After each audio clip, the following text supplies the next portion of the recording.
Olá, pessoal, amigo e amigas do nosso grupo Os Mensageiros.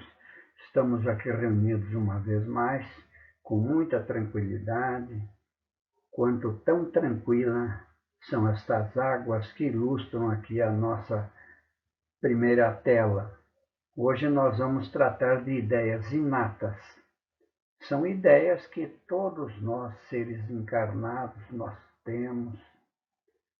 São ideias que acontecem quase que sempre, assim, quando a gente se sente estimulado, né, a gente recebe essas ideias de como devemos nos comportar perante a sociedade, perante os amigos.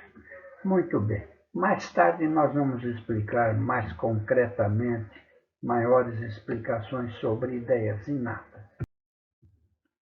Então, prosseguindo sobre ideias inatas, pergunta 218, Allan Kardec inquire dos espíritos o seguinte: se o espírito encarnado conserva algum traço das percepções que teve e dos conhecimentos que adquiriu nas existências anteriores,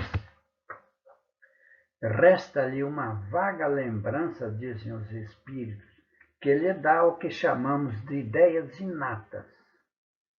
Tudo isso nós vamos explicar na tela seguinte. 218A. A teoria das ideias inatas não é quimérica? Não, pois os conhecimentos adquiridos em cada existência não se perdem, o que é muito lógico, que nós não perdemos, não venhamos a perder aquilo que nós já acumulamos durante existências pretéritas, né? As virtudes, essas sempre ficam conosco. Já as coisas materiais, essas se perdem no vácuo do tempo. O espírito, quando liberto da matéria, ele sempre se recorda. É verdade, sempre. Nós nos recordamos, todos nós, é só pensar um pouco, entrar em meditação, que a gente tem assim um certo conhecimento, ideias inatas do que fomos no passado, pelas nossas virtudes e pelas nossas deficiências. Durante a encarnação, o espírito pode esquecer em parte, momentaneamente, mas a intuição que lhe fica ajuda o seu adiantamento. Sem isso, ele sempre teria que recomeçar. É verdade, e assim não, ele vai acumulando. É como numa poupança que a gente vai colocando dinheiro, sempre vai se acumulando, nunca se perde. Assim se dá conosco em nossas existências. Nós sempre podemos recomeçar, mas com toda aquela bagagem que nós adquirimos do passado. A cada nova existência, o espírito toma como ponto de partida aquele em que se achava na precedente. É claro, sempre fica aquele ponto de contato. É por isso que nas outras religiões esse ponto de contato não existe, porque o corpo é criado com o espírito na mesma hora, não tem anterioridade. Então não teve ligação. 218b. Deve então haver uma grande conexão entre duas existências sucessivas? Nem sempre, dizem os espíritos, tão grande como podias pensar, porque as posições são quase sempre muito diferentes, e no intervalo de ambas o espírito pode progredir. Quer dizer, esta conexão, elas existem, mas não como a gente pensa, não é? As posições, por quê? Porque são muito diferentes, as novas encarnações, uma nova roupagem, novos amigos, etc., vai mudar muito. Então, no intervalo dessas encarnações, o espírito ele continua progredindo. Vamos então agora nessa tela aqui entender um pouco sobre ideias inatas. Elas estão em nossa mente. O espírito, não é? Ele ocupa o nosso cérebro, não é? Ele dá vida. E segundo a filosofia, são as ideias com as quais a gente nasce. São ideias que a gente não aprende, elas estão lá. Para o Espiritismo, são os resultados dos conhecimentos adquiridos nas existências anteriores. São ideias que se conservam no estado de intuição para servirem de base à apreciação de outras novas. As ideias inatas não são mais do que a herança intelectual e moral que vem das nossas vidas passadas, que a gente vai acumulando. Graças à reencarnação, a gente de encarnação em encarnação vai acumulando virtudes e vai procurando nos despojar das deficiências espirituais.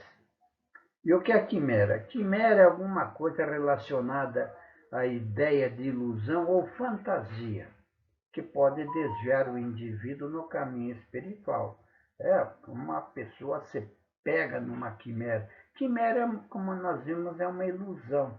E o sujeito vai atrás dessa ilusão e no fim não leva a nada. Agora, a quimera também, pessoal, é o nome de um ser mitológico da antiguidade, né? Um leão misturado com várias coisas. Isso aí para nós não interessa. E percepção. O que é percepção? Percepção é a habilidade para captar, processar e entender a informação que nossos sentidos recebem. E nós recebemos quantas e quantas vezes. Por exemplo, quando ideias inatas, né? A gente vai indo por uma esquina, caminhando. De repente vem aquela ideia, olha, dobra à esquerda. A gente queria ir em frente, mas vem cá, hoje eu vou mudar. E quando muda, encontra um amigo que não via há quanto tempo, uma pessoa querida, e dá esse abraço, esse beijo, etc. E coloca, não é, o papo, como se diz, em dia. Então, o que foi isso? Foi essa sugestão, essa ideia inata que veio, né? E que a gente, quando tem isso, tem que obedecer. Porque são sugestões da espiritualidade, não é, que a gente capta. E quanto mais é desenvolvido o ser, maior é essa capacidade de entender o mundo dos espíritos, através de intuições, sugestões, etc. Prosseguindo, vamos ver então o que é bem intuição. Vamos aprender com Allan Kardec e com a doutrina espírita.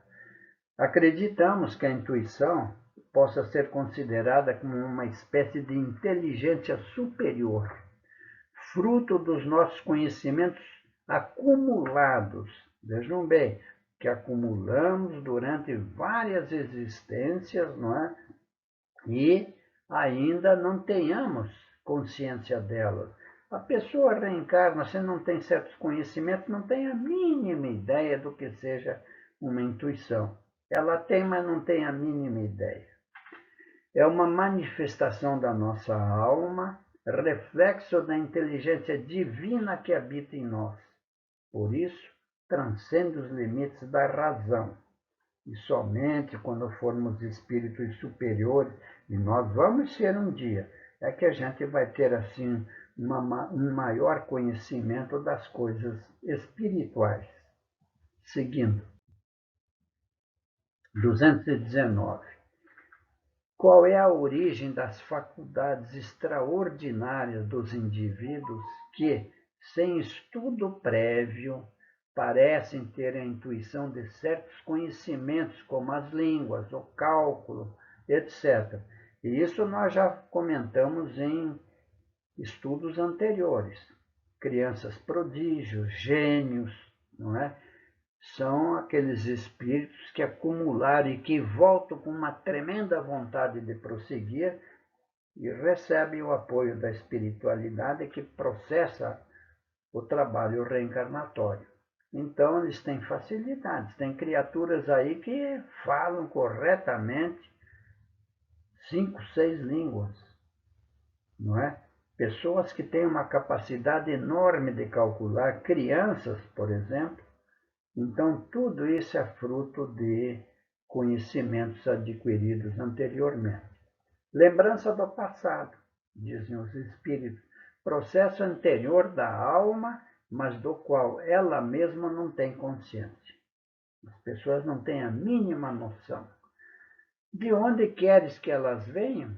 Os corpos mudam, mas o espírito não muda, embora troque de vestimento. Ou seja, numa nova encarnação, a gente vem com, é claro, uma nova forma de viver e de entender as coisas. Se for necessário, uma nova família, novos amigos, professores, etc, etc. 220. Com a mudança dos corpos, podem perder-se certas faculdades intelectuais, deixando-se de ter, por exemplo, o gosto pelas artes? Sim, dizem os espíritos, desde que se tenha desonrado essa faculdade, empregando-a mal. Quer dizer, então o espírito perde essa capacidade. Agora, uma faculdade pode também ficar adormecida, vejam bem, adormecida, durante uma existência, porque o espírito quer exercer outra, que não se relacione com aquela outra antiga. Nesse caso, permanece em estado latente para reaparecer mais tarde, quando necessário. Então, lá um espírito estudou muito física, conhece muito física, mas numa nova existência ele diz, olha, eu não quero mais, eu já conheço bem física, eu quero me dedicar à matemática. Então, na física, fica latente, ele volta numa nova encarnação para estudos de matemática, que ele também gosta. E assim é a nossa vida, não é? Ela prossegue sempre, não é? Incessantemente, em busca do progresso. Na pergunta 221, é uma lembrança retrospectiva que deve o homem, mesmo no estado de selvagem, o sentimento instintivo da existência de Deus e o pressentimento da vida futura? Resposta: é uma lembrança que ele conserva daquilo que sabia como espírito antes de encarnar, mas o orgulho frequentemente abafa esse sentimento. 221A. É a mesma lembrança que devem certas crenças relativas à doutrina espírita encontradas em todos os povos? Esta doutrina é tão antiga quanto o mundo. É verdade, pessoal. O espiritismo foi codificado em 18 de abril de 1857. Mas esses conhecimentos esparsos espirituais já estavam aí há milhares e milhares de anos. Os hindus, por exemplo, os chineses, eles já tinham uma certa noção de reencarnação, de pluralidade dos mundos habitados, da mediunidade, mas eram conhecimentos que precisavam ser reunidos. E isso coube a Allan Kardec, que codificou a doutrina espírita, quer dizer, colocou, catalogou tudo direitinho, não é? Tudo devidamente em capítulos numerados para fácil conhecimento e entendimento, como nós estamos vendo aqui. Portanto, nesse sentido, já existia o Espiritismo antes, mas não como nós conhecemos agora. É por isso que a encontramos por toda parte. É esta uma prova da sua veracidade. O espírito encarnado, conservando a intuição do seu estado de espírito, tem a consciência instintiva do mundo invisível, mas quase sempre ela é falseada pelos preconceitos e a ignorância mistura a ela a superstição. É verdade.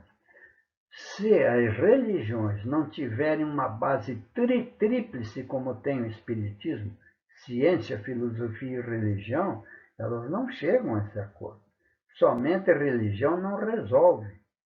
A religião tem que ter ciência e tem que ter filosofia, tem que entender o passado, o presente e o futuro. E só isso, somente a doutrina espírita que nos faculta essa oportunidade. E é isso que nós estamos estudando. Claro, de acordo aqui com a nossa capacidade, né? Nós fizemos há muitos anos um curso com o professor Herculano Pires sobre o Livro dos Espíritos. Ele nos deu aulas extraordinárias, próprias do conhecimento dele, como, segundo Emmanuel, Herculano Pires foi o metro que melhor soube medir o espiritismo. Então, pessoal, é isso aí.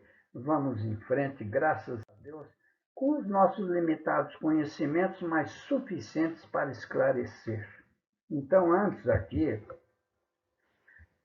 nós queremos, antes de concluir, que tudo que o homem faz pelo seu irmão grava-se no grande livro fluídico, cujas páginas se desenrolam através do espaço, páginas luminosas onde se inscrevem nossos atos, nossos sentimentos, nossos pensamentos.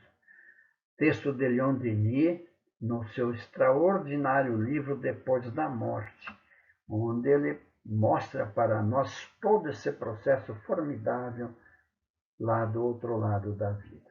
Então era isso que tínhamos para o nosso estudo de hoje. Agradeço de coração, fiquem todos na paz de Deus e nos encontraremos no próximo dia 28, se Deus quiser. Muito obrigado por tudo e até lá.